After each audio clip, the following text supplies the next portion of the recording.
Hi! Welcome to Holy Time TV. Before we start, smash that subscribe button for more videos like this in the future. Chapter 11: Acting in the Certain Way. Thought is the creative power, or the impelling force which causes the creative power to act.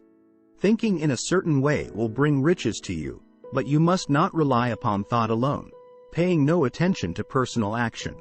You are not to take it as charity, nor to steal it. You must give every man more in use value than he gives you in cash value. The scientific use of thought consists in forming a clear and distinct mental image of what you want, in holding fast to the purpose to get what you want, and in realizing with grateful faith that you do get what you want. It is not your part to guide or supervise the creative process. All you have to do with that is to retain your vision, stick to your purpose, and maintain your faith and gratitude. You can only get what is yours by giving the other man what is his. This is the crucial point in the science of getting rich. Right here, where thought and personal action must be combined. There are very many people who, consciously or unconsciously, set the creative forces in action by the strength and persistence of their desires, but who remain poor because they do not provide for the reception of the thing they want when it comes. By thought, the thing you want is brought to you. By action you receive it. Whatever your action is to be, it is evident that you must act now. Put your whole mind into present action. Do not give your creative impulse to original substance, and then sit down and wait for results. If you do, you will never get them. Act now. There is never any time but now, and there never will be any time but now. If you are ever to begin to make ready for the reception of what you want, you must begin now. Do not bother as to whether yesterday's work was well done or ill done. Do today's work well. Do not try to do tomorrow's work now. There will be plenty of time to do that when you get to it. You can so act upon the environment in which you are now, as to cause yourself to be transferred to a better environment. If you are engaged in some business, and feel that it is not the right one for you, do not wait until you get into the right business before you begin to act. Use your present business as the means of getting a better one, and use your present environment as the means of getting into a better one. Your vision of the right business, if held with faith and purpose, will cause the Supreme to move the right business toward you. And your action, if performed in a certain way, will cause you to move toward the business. Your vision and faith will set the creative force in motion to bring it toward you, and your action will cause the forces in your own environment to move you toward the place you want. That he may receive what he wants when it comes, man must act now upon the people and things in his present environment. Chapter 12: Efficient Action. Begin to do what you can do where you are, and you must do all that you can do where you are. You can advance only by being larger than your present place, and no man is larger than his present place who leaves undone any of the work pertaining to that place.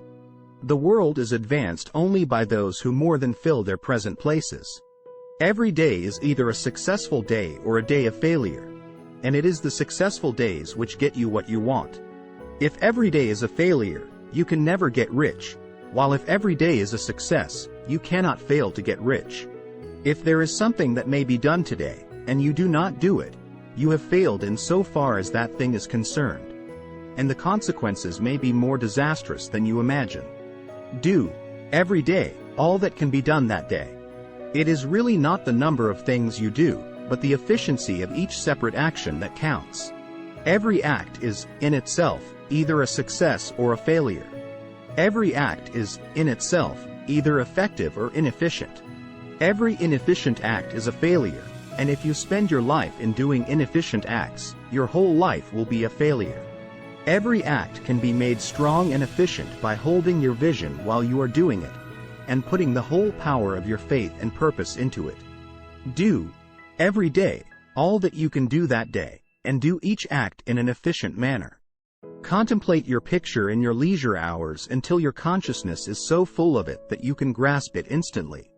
You will become so enthused with its bright promises that the mere thought of it will call forth the stronger energies of your whole being.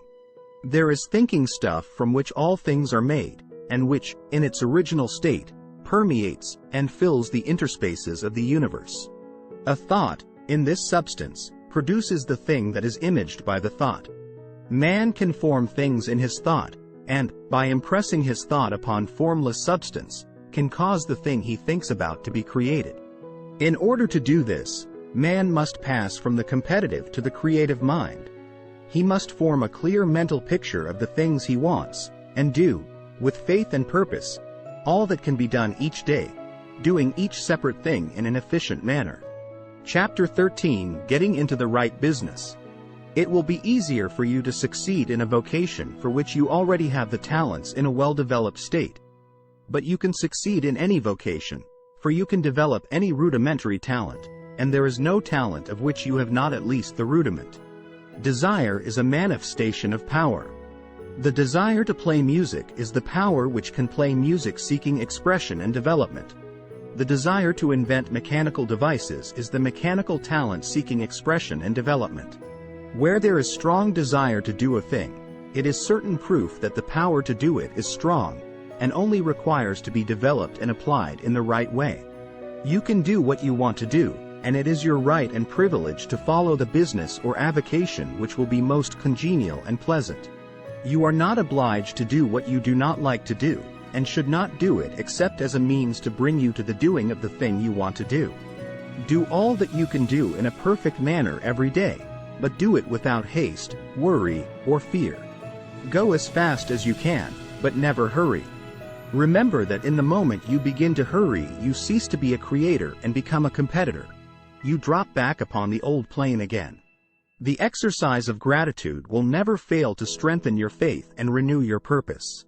If you liked this video, don't forget hit that like button, and subscribe to this channel for more videos like this in the future. See you in the next video. Thanks for watching.